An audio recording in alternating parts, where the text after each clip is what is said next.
Yo, what's up guys, welcome back to another video. This is a reaction to super interesting US maps that teach us about the country. I love a map video, you know that by now, and it's from a channel that I react to quite a lot. And that's pretty much it. We're going to check this out and see these maps and what they teach us about the US. Links are in the description to my Patreon where you can see reactions that I can't post to YouTube.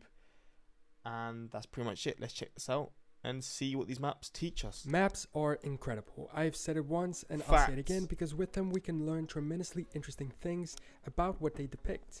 In this video we're going to take a look at 9 maps of the United States, most of them being statistical and or data maps that show us key differences between states and the country's territory in general. I do love a stat-based video. Let's start with 2 on the thumbnail. First, what is the best-selling vehicle in each state? Straight off, we can tell through the color legend. It's actually mad to me. Chevrolet's massive in the US. You don't really see Chevrolet much in the UK. You definitely see it. And they used to sponsor the team that I support. So I know the company.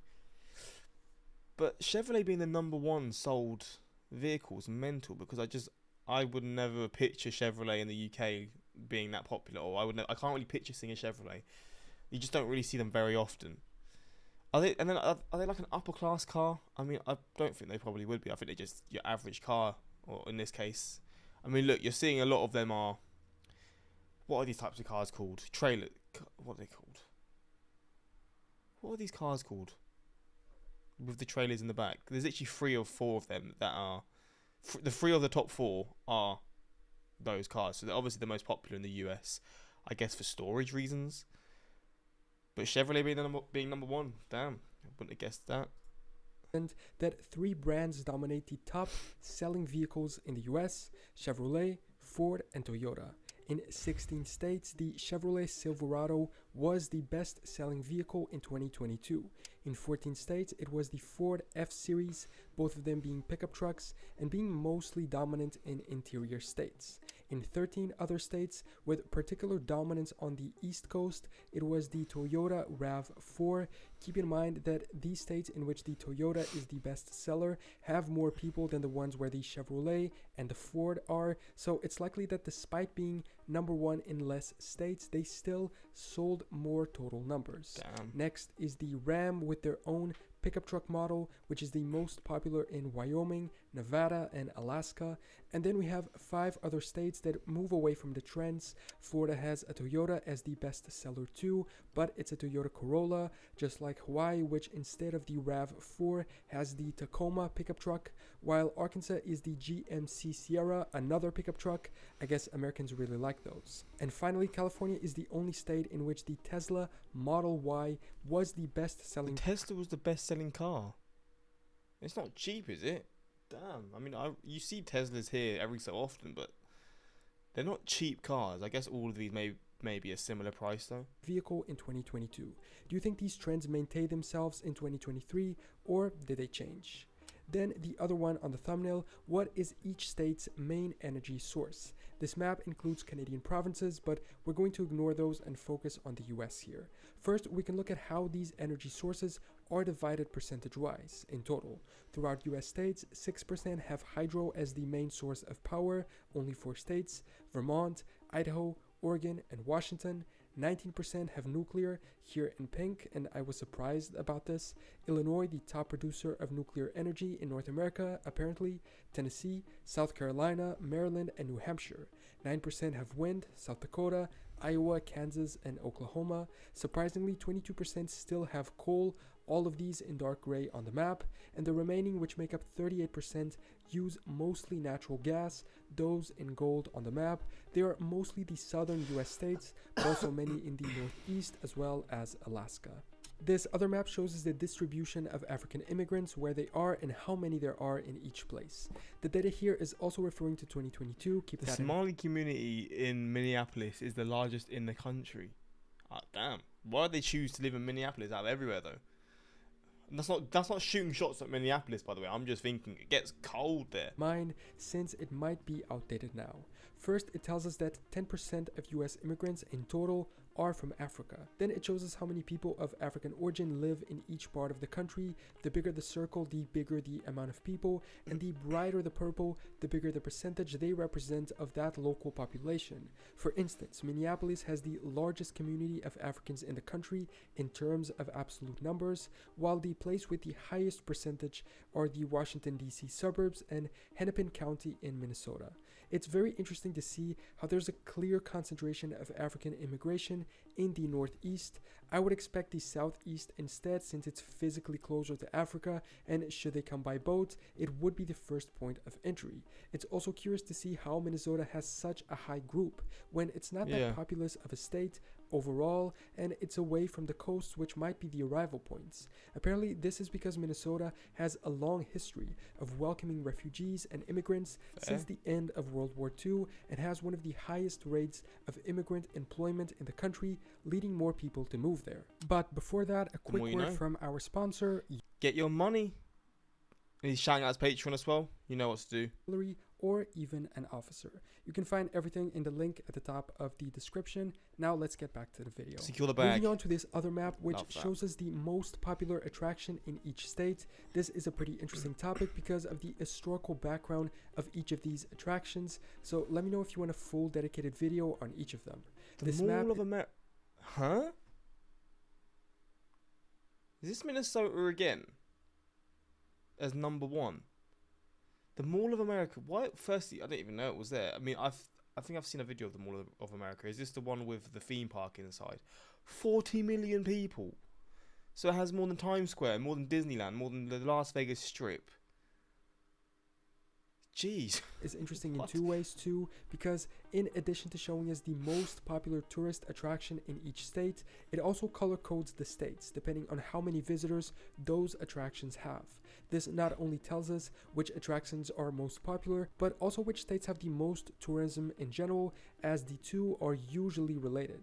In pink, we have states where the main attraction has more than 10 million visitors, like Disneyland in California, Pike Place Market in Washington, the Las Vegas Strip in Nevada, or the Mall in America in Minnesota, which was surprising to be honest.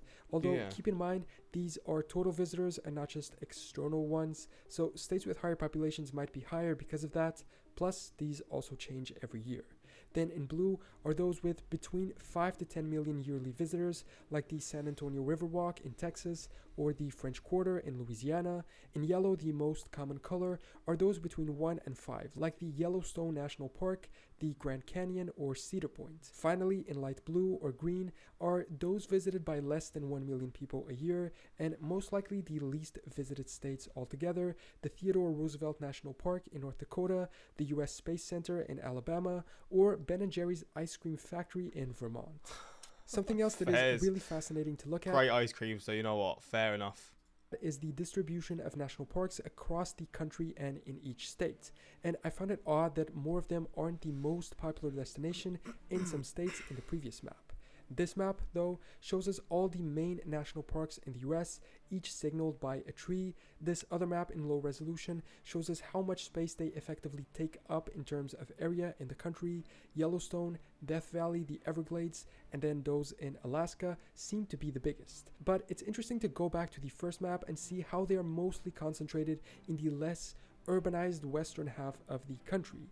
In total, and if you wanted to see them all, you need to visit 31 states and 2 US territories, American Samoa and the US Virgin Islands. Altogether, there are 429 national park sites in the US, although just 63 have the actual national park designation in their names.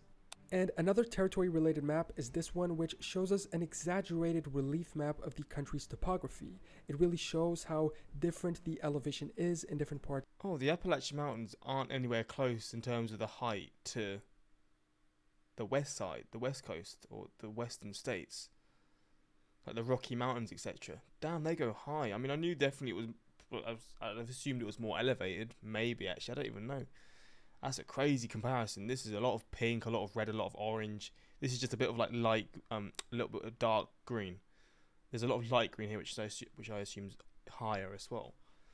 Damn. parts of the US. The east is all plains, save the medium rise in the Appalachian Mountains, but as you go west, it's so rugged terrain that one really understands why some of these states are so empty of people. Pretty much all of the western third of the US's continental territory are mountains, save the actual west coast itself. Going back to state comparisons, this map shows us the percentage of people in each state that owns a passport, from the 60% plus of California, New York, New Jersey, Delaware, Massachusetts, and Alaska to the under 20% of Mississippi. There are a lot of correlations and causations that we can take away from this. First, one immediate one is that states where less people have passports travel less to the outside of the US. That is objectively true, but then we can look at the causes of that. In some cases, it might have to do with specific states being less prosperous, so people just can't afford to travel abroad and so don't need a passport, as well as the effects. Some people say that those who travel more outside the US tend to be more in favor of progressive policies. I can't say if that is true, but it is an interesting topic to study. Next, religion. This map shows us the greatest religious denominations in each county of the US. Each color points to a specific religion. The tone of it shows whether or not they are a majority or just a plurality, which means it's the biggest religious group in that county, but not over 50%. Surprisingly to me, Catholicism is tremendously prevalent here in purple. Southern states are mostly Baptist, which is still Christian, just a branch of Protestantism.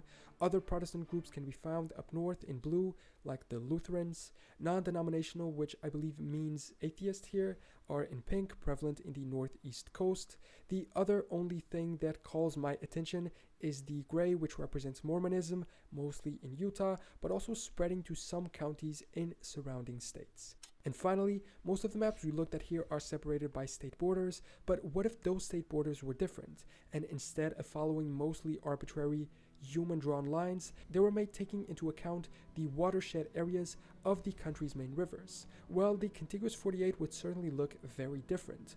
Oregon would seemingly lose its coast, and Washington Las Vegas is now in Arizona. Nevada is now tiny. Oregon has now not got a coastline, unless this is a little bit here. New York, yep. Okay, this is completely different. Almost divided in half. In fact, odd shapes would be common all around, like Utah's super strange borders here, common to Louisiana and Arkansas as well.